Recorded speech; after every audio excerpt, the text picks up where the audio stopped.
Welcome back to my channel. तो आज जो है हमारी टीडीएस की तीसरी क्लास है और आज हम डिस्कस करने वाले हैं टीडीएस ऑन रेंट। तो सबसे पहले हम इसकी एप्लीकेबिलिटी देख लेते हैं। तो डिडक्टर और डिडक्टी के हिसाब से अगर हम देखें तो डिडक्टर जो होता है वो एनी पर्सन हो सकता है और जो डिडक्टी होता है वो एनी रेसिडेंट हो सकता है। बट डिडक्टर में थोड़ा सा एक रिलैक्सेशन है।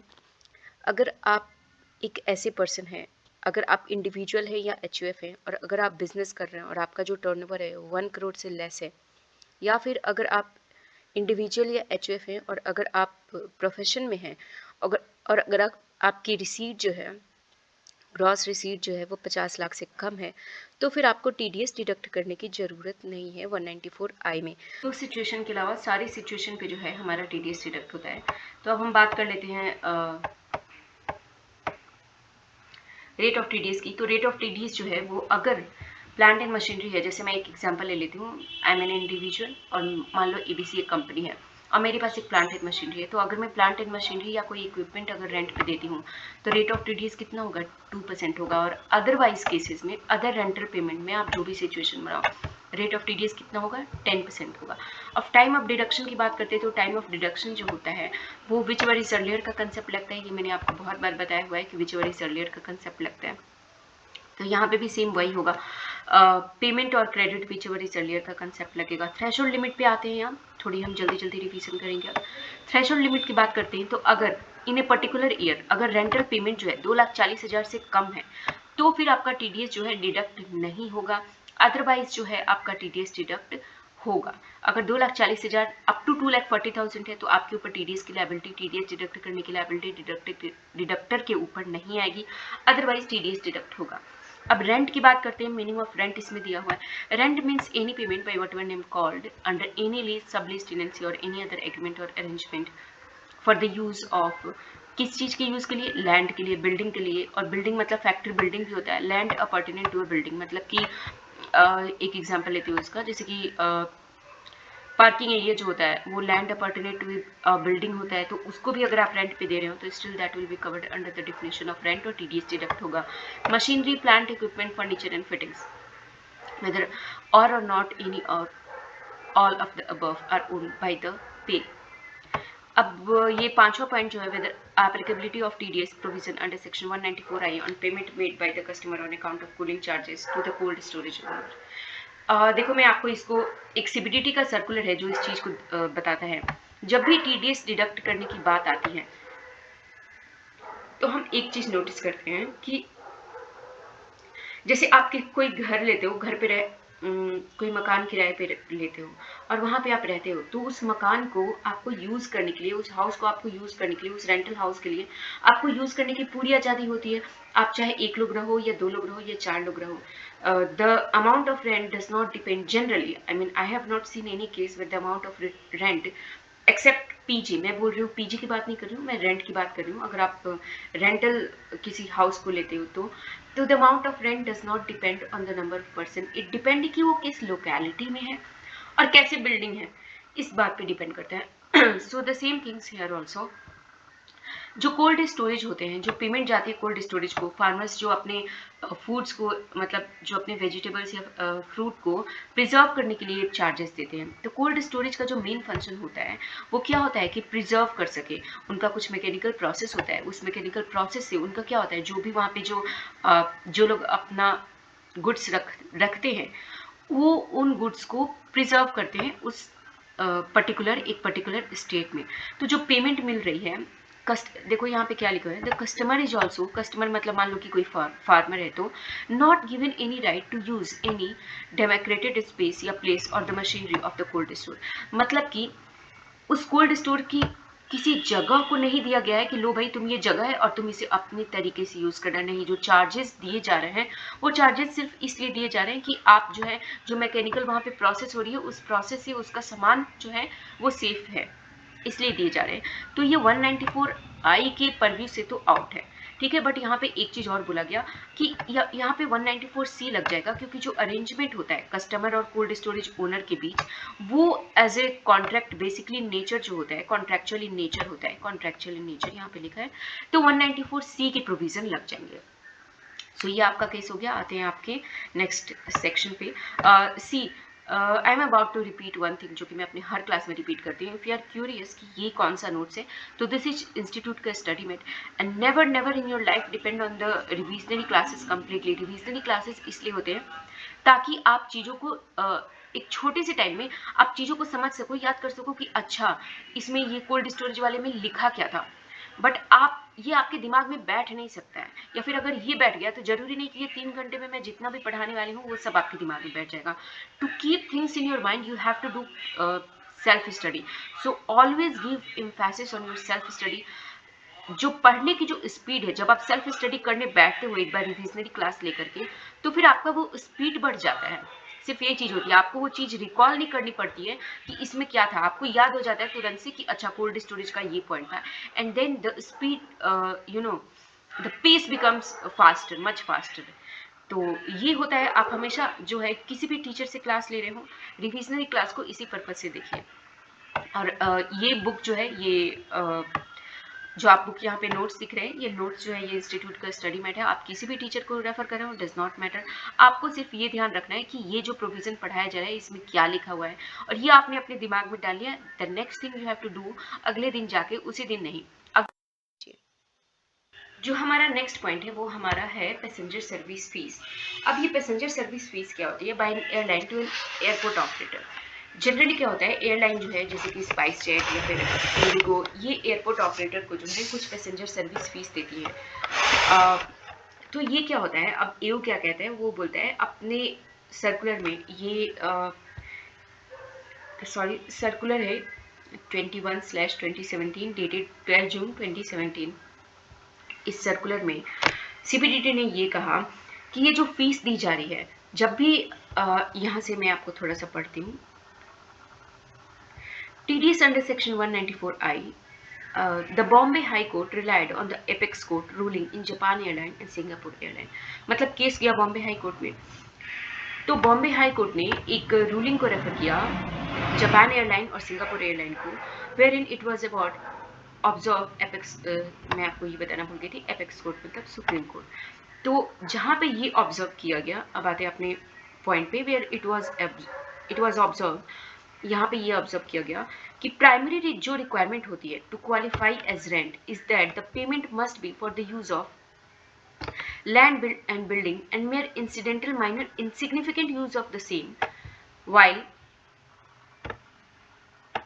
providing other facility services would not make it to payment for use of land and building.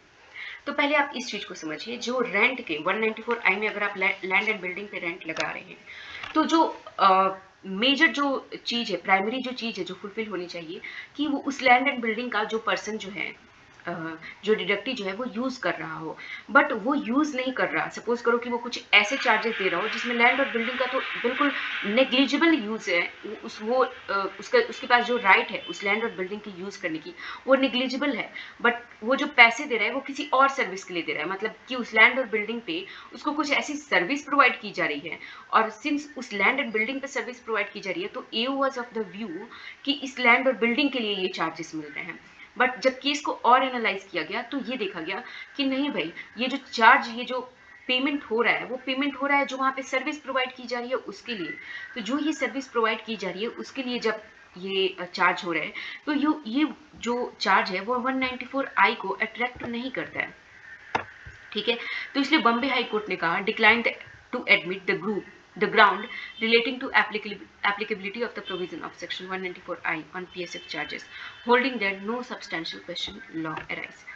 The CBDT, accepting the view of Bombay High Court, has clarified that the provision of section 194I shall not applicable on payment of PSF by airline to airport operator. तो airport airline जो होती है वो airport operator को जो है passenger service fees देती है, जो वहाँ पे बहुत सारे सर्विसेज मिलते हैं, तो उसके लिए अगर वो पैसेंजर सर्विस फीस दे रही है, that fees does not constitute for payment of the use of land and building. वो फीस जो मिल रही है वो वहाँ की जो सर्विसेज है उसके लिए दी जा रही है, तो इसलिए वो 194I के परव्यू से तो बाहर है. अब ये ब्लू हाईलाइटेड देख लेते हैं.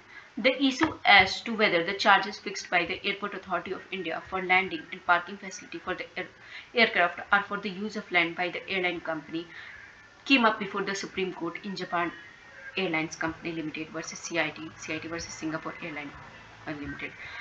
अब यहाँ पे देखो, यहाँ पे एक केस आया। सो देखो अब ये जो चीज़ है इसमें क्या हुआ, इस केस में ये हुआ कि charges fixed by the Airport Authority of India for landing and parking facility for the aircraft the airline company came up before the Supreme Court in Japan Airline Company Limited और same चीज़ Singapore airlines limited के लिए भी आई। मतलब ये कि जो ये airline company जो एयरपोर्ट अथॉरिटी ऑफ इंडिया को पेमेंट कर रही है, ये वो बोलता है कि वो जो है 194I के लिए पेमेंट है बिकॉज लैंड जो है यूज़ हो रहा है। बट सुप्रीम कोर्ट की जो रूलिंग आई, मैं आपको पढ़ के नहीं बताऊंगी because as I was saying कि पढ़ के बताना मुझे थोड़ा सा वो लगता है कि रिविजनरी क्लास जो है वो कन्वर्ट हो जाती है एक फुल ऑन क्लास में और टाइम टेकिंग हो जाती है। सो रैदर देन दिस मैं आपको बोलती हूँ सेल्फ स्टडी आप खुद करो, सिर्फ ये जो टॉपिक है उसके पीछे क्या है मैं आपको वो बताती हूँ, and this is just the only thing you have to keep in mind and then go for the self study. तो सुप्रीम कोर्ट ने ये कहा कि ये जो चार्जेस पे किए जा रहे हैं एयरपोर्ट अथॉरिटी ऑफ इंडिया को, वो लैंड के लिए नहीं पे किए जा रहे, वो वहाँ पे जो सर्विसेज हो रही है, जो एयर ट्रैफिक के कंट्रोल की सर्विसेज जो देती है एयरपोर्ट अथॉरिटी ऑफ इंडिया, या फिर अदर जो सर्विसेज देती है एयरलाइन कंपनीज को, उसके लिए ये चार्जेस पे किए जाते हैं, ना कि लैंड के लिए। लैंड एक इनसिग्निफिकेंट यूज हो गया उस चीज को सर्विस में, एक इन मिनिमम अमाउंट का मतलब एक नेग्लिजिबल चीज हो गया वो जो सर्विसेज जिस चीज के लिए पेमेंट जा रही है उसमें अगर हम लैंड का पार्ट देखें तो वो एक नेग्लिजिबल अमाउंट का आता है। ये तो मेजर तो एयर ट्रैफिक कंट्रोल करने में या अदरवाइज जो सर्विसेज मिलती है एयरपोर्ट अथॉरिटी इंडिया के द्वारा उस चीज के लिए पेमेंट होती है। सो इसलिए that should not be considered within the meaning of section 194I, और इस पे जो है 194I पे TDS 194I में TDS डिडक्ट नहीं होगा। Applicability of TDS provision under section 194I to service tax component of rental income। देखो इसको मैं डिस्कस नहीं करने वाली हूँ, आपका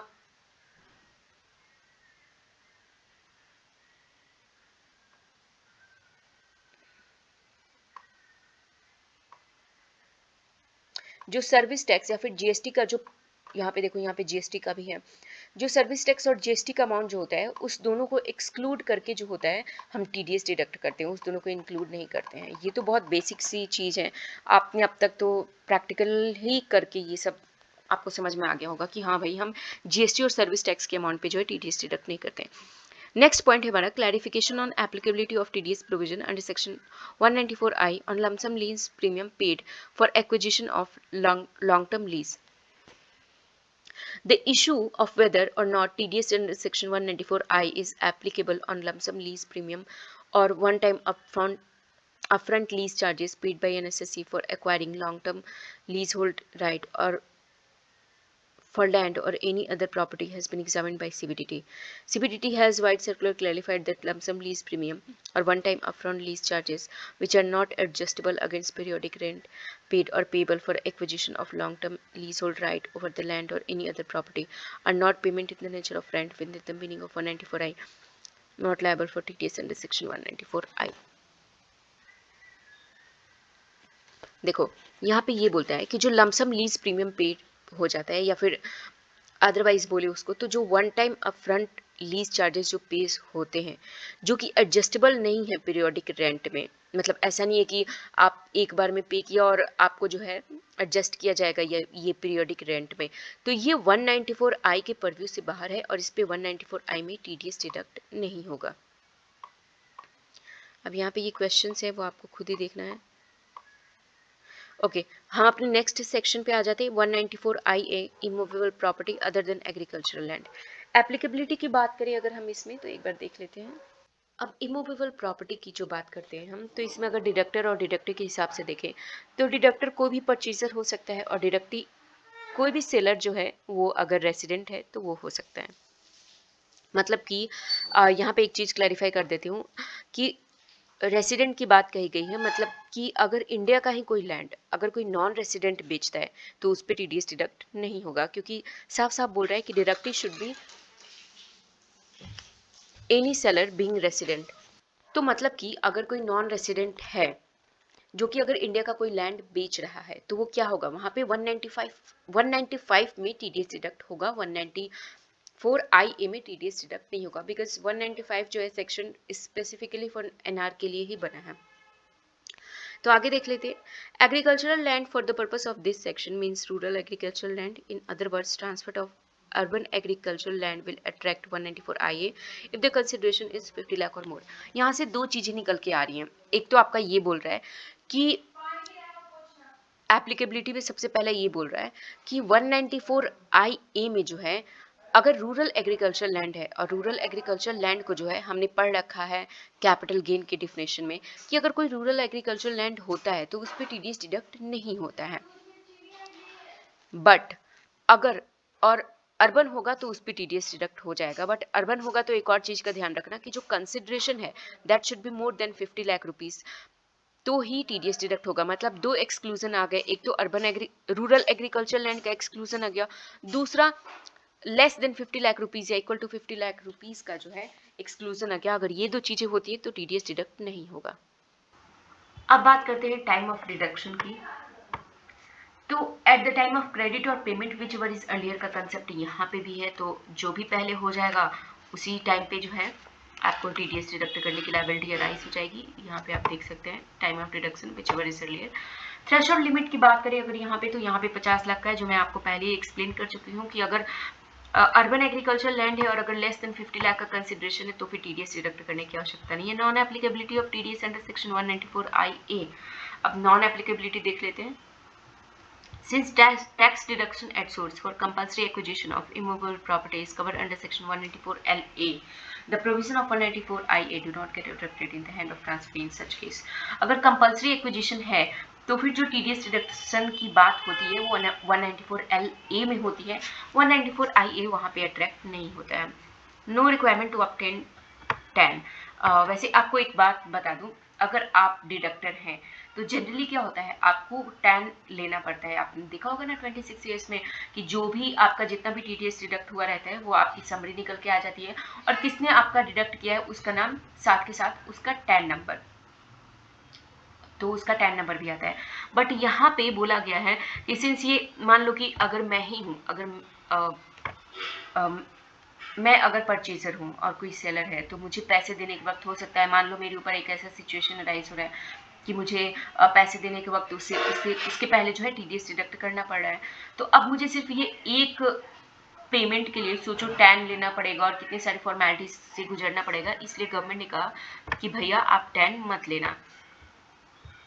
तो ये बोला गया है कि टैन वाला जो सेक्शन है 203A shall not apply to the person required to deduct TDS in accordance with provision of section 194 IA। आगे पॉइंट पे आते हैं। Meaning of consideration for transfer of any immovable property. Consideration for transfer of any immovable property include all charges of nature of club membership fees, car parking, electricity और water facility. अच्छा, मैं आपको इसको explain करती हूँ। इसमें ये लिखा गया है कि फाइनेंस एक्ट 2019 से एक्चुअली ये चीज़ें जो है ऐड हुई। जैसे 50 लाख का जब हम कंसिडरेशन देखेंगे तो आपने ये भी देखा होगा ना, बिकॉज होता क्या था, एक रॉन्ग प्रैक्टिस चलती थी कि जैसे मान लो कि मुझे चार्ज करना है, मुझे 60 लाख चार्ज करना है, तो मैं 60 लाख बिल्डिंग का चार्ज नहीं कर रही हूँ, उसमें से कुछ पैसे जो है मैंने मेंबरशिप फीस के नाम पे अलॉट कर दिया, कुछ पैसे कार पार्किंग फीस, इलेक्ट्रिसिटी और वाटर के नाम पे अलॉट कर दिया। तो यहाँ पे बस उसी चीज को, उसी प्रैक्टिस को रोकने के लिए एक चीज लेके आई है फाइनेंस एक्ट 2019 में कि ये सारे चार्जेस के नाम पे भी अगर कुछ है, club membership, car parking, water facility, electricity, maintenance, advance fee, इसके नाम पे भी अगर कुछ है भाई, तो उसको ऐड कर लेना 50 लाख को जब इंक्लूड करना, जब 50 लाख तुम अपना कैलकुलेट करना। तो आगे आपका एक एग्जाम्पल है that you have to see by yourself. अगला पॉइंट है payment of rent by certain individual और HUF। Applicability and rate of TDS. Section 194I will require any person being individual or HUF other than those individual or HUF whose total sales, gross receipt or turnover from the business or profession exceed ₹1 crore in case of business and 50 lakh in case of profession in the financial year immediately preceding the financial year in which such rent was credited or paid, responsible for paying to resident any income by way of rent to deduct income tax at the rate of 5%। अच्छा, तो 194IA जो है वो आपका खत्म हो चुका है, बट मैं आपको कुछ इंपॉर्टेंट चीज़ें बता देती हूँ 194IA में, जो यहाँ पे मुझे नहीं दिख रहा था। पहला तो ये बात मैंने आपको बता दिया है कि नॉन रेसिडेंट वाला, कि अगर आप नॉन रेसिडेंट है देन आपके ऊपर जो TDS है वो, अगर आप एक NR है और अगर आप इंडिया की कोई लैंड बेचते हैं तो आपके ऊपर इस सेक्शन में TDS की लायबिलिटी अराइज नहीं होती है। आपके ऊपर जो है TDS की लायबिलिटी जो है वो अराइज होगी 195 में, पहली बात। दूसरी बात कि जो लैंड और बिल्डिंग है that has been hold as a capital asset या फिर stock in trade, that does not matter. ये जो TDS का सेक्शन है 194IA वो हमेशा ही एप्लीकेबल होगा, दोनों ही केस में एप्लीकेबल होगा। और तीसरी बात जो है, जो यहाँ पे नहीं था, जो मुझे लगा इम्पॉर्टेंट है बता देने का, अगर सेलर ने अपना पैन नहीं दिया है तो आपको ये चीज़ तो मालूम होगा ही कि अगर पैन अवेलेबल नहीं है तो जो रेट ऑफ TDS है वो बढ़ के 20% हो जाता है, तो वो 20% का क्लॉज जो है यहाँ पे भी एप्लीकेबल हो जाएगा। और यस, तो ये कुछ पॉइंट्स थे जो मुझे आपको बताने थे। अब आते हैं 194IB में, payment of rent by certain individual और HUF। इसमें डिडक्टर जो होते हैं, डिडक्टी जो होता है, पहले डिडक्टी समझ लेते हैं, वो तो कोई भी रेजिडेंट हो सकता है। अब डिडक्टर जो होता है वो कौन होता है?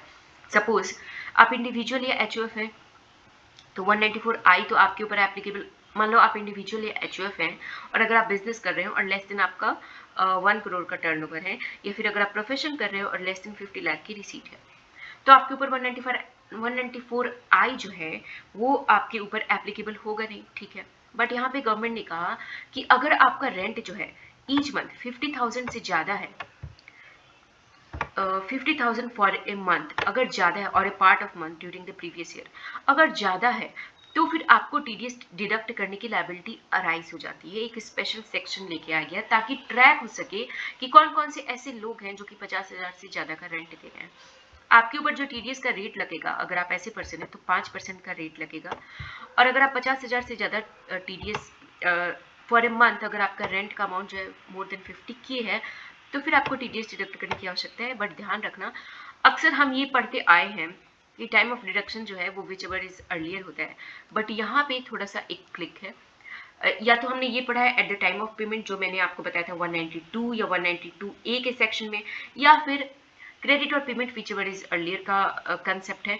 बट यहाँ पे जो है एक छोटी सी चीज लिखी हुई है कि आपको last month of the previous year, मतलब कि जो जिस मंथ का, मतलब जिस ईयर का, मान लो 21-22, तो आपको मार्च के मंथ में जो है ये जो है TDS डिडक्ट करना है, या फिर लास्ट मंथ ऑफ टेनेंसी, मतलब मान लो कि आप बीच में 21-22 में दिसंबर में ही छोड़ के चले गए, तो आप दिसंबर के मंथ में जो है TDS डिडक्ट कर लेना।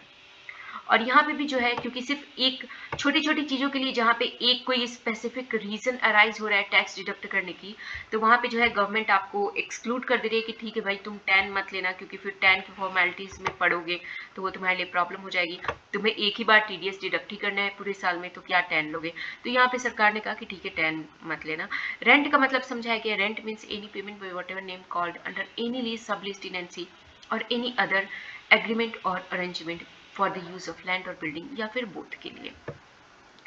Deduction not to exceed rent of the last month, मतलब कि यहाँ पे ये बोल रहे हैं कि करो कि अगर सेलर ने जो है, अगर जो डिडक्टर है यहाँ पे जो ओनर है उसने अपना पैन नहीं दिया, तो TDS का रेट क्या हो जाएगा? बढ़ के 20% हो जाएगा, 5% से बढ़ के 20% हो जाएगा। बट इस बात का ध्यान रखना कि ये जो 20% TDS आप डिडक्ट कर रहे हैं, मान लो 20% TDS जो है वो 20,000 निकल के आ गया, ठीक है। तो अगर लास्ट मंथ की रेंट देखेंगे हम, अगर लास्ट मंथ का रेंट जो है अगर 15,000 रुपये था, तो TDS जो है 15,000 रुपये तक ही काटना, 20,000 मत काटना, ठीक है। वो वही यहाँ पे बोल रहे हैं, deduction not to exceed rent for last month. I hope कि आपको ये सेक्शन क्लियर हो गया हो। आगे इलस्ट्रेशन है जो कि अब आपको खुद ही देखना पड़ेगा। नेक्स्ट है हमारा 194IC, इसको भी हम देख रहे थे, पेमेंट अंडर स्पेसिफाइड एग्रीमेंट। हालांकि इसको समझने के लिए जो है आपको थोड़ा बहुत रेफरेंस होना चाहिए कैपिटल गेन का, जो मैंने एक पढ़ाया था जॉइंट डेवलपमेंट एग्रीमेंट। अगर आपको वहाँ पे कंसेप्ट क्लियर है तो यहाँ पे समझ आ जाएगा, अगर नहीं क्लियर है तो आप इसी में कंफ्यूज हो जाओगे कि जॉइंट डेवलपमेंट एग्रीमेंट क्या था। तो पहले आप वो चीज़ पढ़ के आओ, समझ के आओ, और तब इस रिविजनरी क्लास को तब मतलब इस वाले पर्टिकुलर इसको देख लेना। तो 194IC ये बोलता है कि अगर डिडक्टर की बात करें तो कोई भी पर्सन हो सकता है, जो कि कंसिडरेशन जो है पे कर रहा है, कंसिडरेशन जो है पे कर रहा है अंडर जॉइंट डेवलपमेंट एग्रीमेंट, और डिडक्टी जो है वो कोई भी रेसिडेंट हो सकता है। टाइम ऑफ पेमेंट की बात करें तो यहाँ पे विच एवर इज अर्लियर का कंसेप्ट है, मतलब क्रेडिट और payment whichever is earlier का कंसेप्ट है। और रेट ऑफ टैक्स की बात करें तो 10% टैक्स की बात होती है। और नेक्स्ट हम देख लेते हैं non applicability under section 194 IA। Since tax deduction at source for a specified agreement under section 45(5)(a) is covered under section 194 IC, the provision of 194 IA do not get attracted in the hands of transferee in such case। Thank you so much for watching. और आगे की जो class है 194J and remaining topic जो है वो हम next class में कवर करेंगे। So yes, see you in the next class. Till then, you keep smiling and keep studying. Thank you so much for watching, and yes, bye bye.